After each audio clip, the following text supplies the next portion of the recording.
We live in this amidst a sea of energy that's all around us, this natural EMF energy. So where are these sources from these natural EMF energies? First and foremost, we have the Earth itself. So the Earth itself is this large dynamo.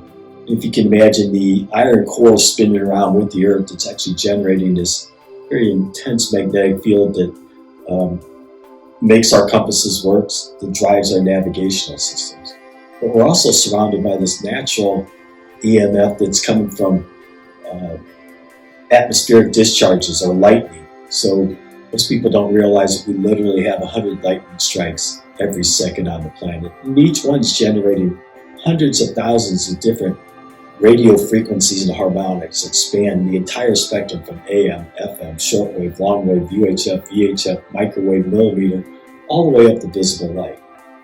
We also have other planets that have similar atmospheric conditions that generate lightning discharges or plasma discharges that also contribute to this natural energy.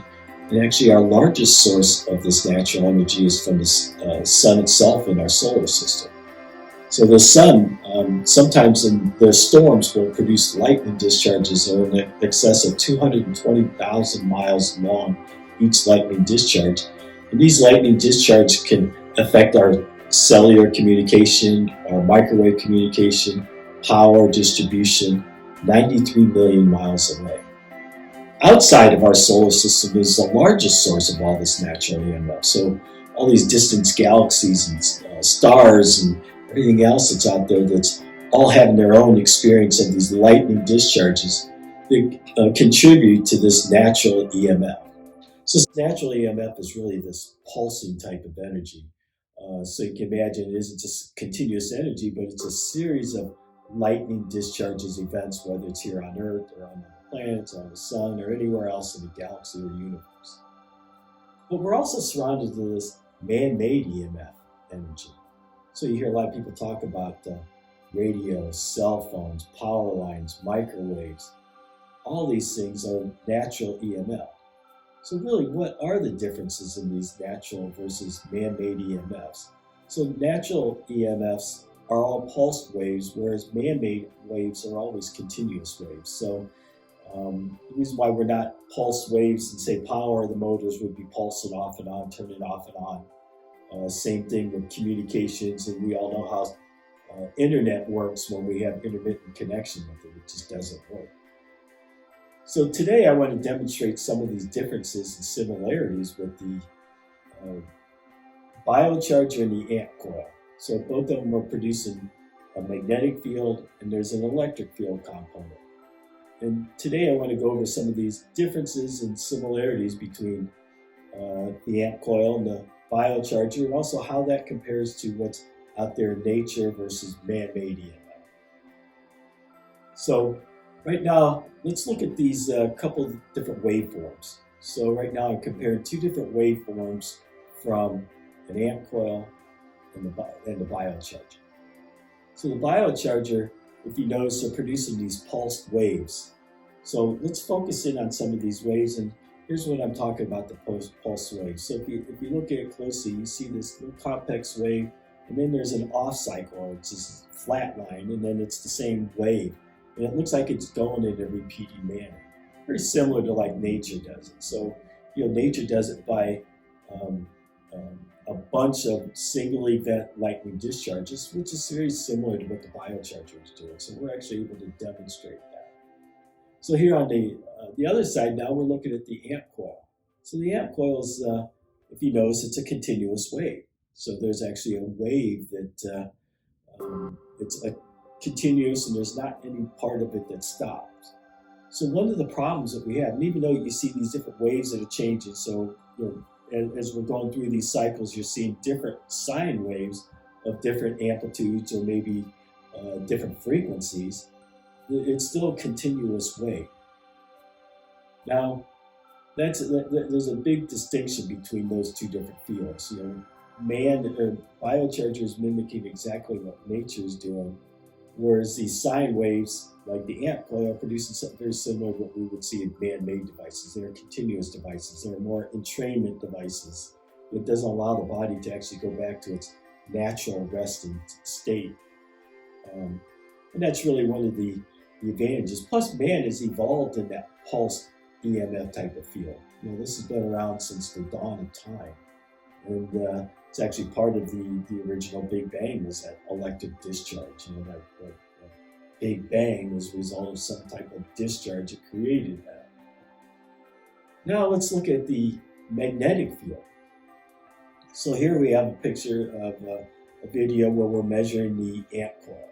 So the Ampcoil, as you can see, depending on where it's pulsing it at the lower frequencies, its peg in the meter, which is about almost 5,000 milligauss, 6 feet away or 6 inches away, which is pretty good. Biocharger. Let's look at a magnetic field of the biocharger. So the biocharger is also producing that very similar field. Now let's really look at when we're demonstrating these magnetic fields, let's show with the Ampcoil. So with the magnetic field now, as we pull away from it, you see that the electric field on the oscilloscope immediately drops to 0. So within 6 or 8 inches, as we're moving that magnetic field, or the instrument that's measuring it, the antenna, back and forth, you actually see instantaneous drops of that electric field that it's measured. So it really doesn't encompass much of a space other than maybe 6 to 8 inches in and around it with the electric field, and same thing with the magnetic field strength.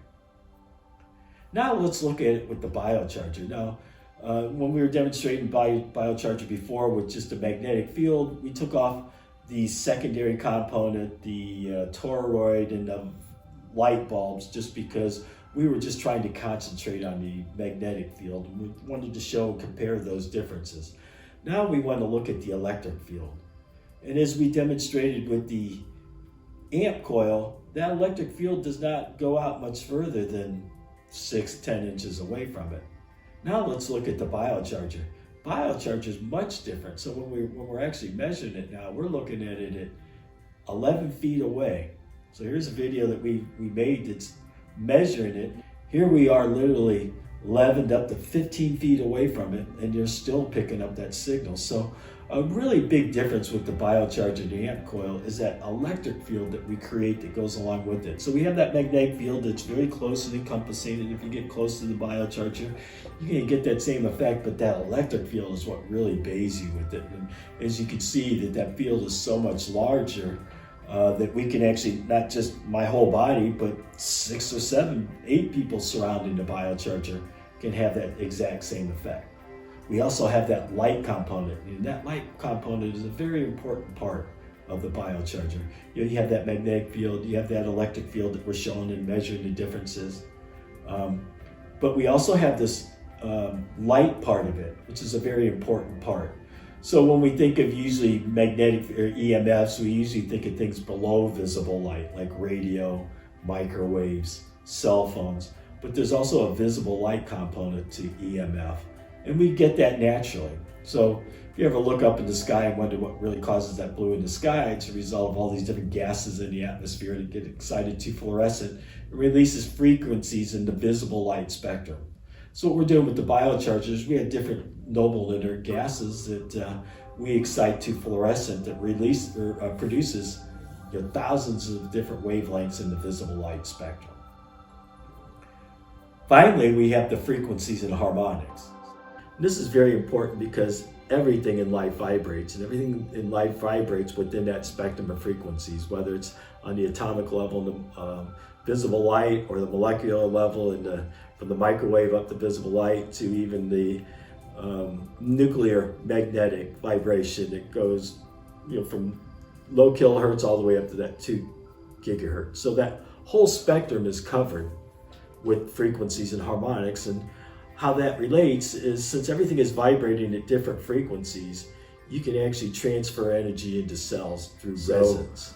If you ever see 2 tuning forks of the same pitch, if I strike one through sympathetic vibration, the other one will start to vibrate. Similarly, on the cellular level, if you hit that right frequency, you can transfer energy into the cell through sympathetic vibration. That's something that the Ampcoil does not have. So when you look at the whole picture with the biocharger versus the amp coil, the amp coil and the biocharger have relatively comparable magnetic field strengths emitting from the base of it.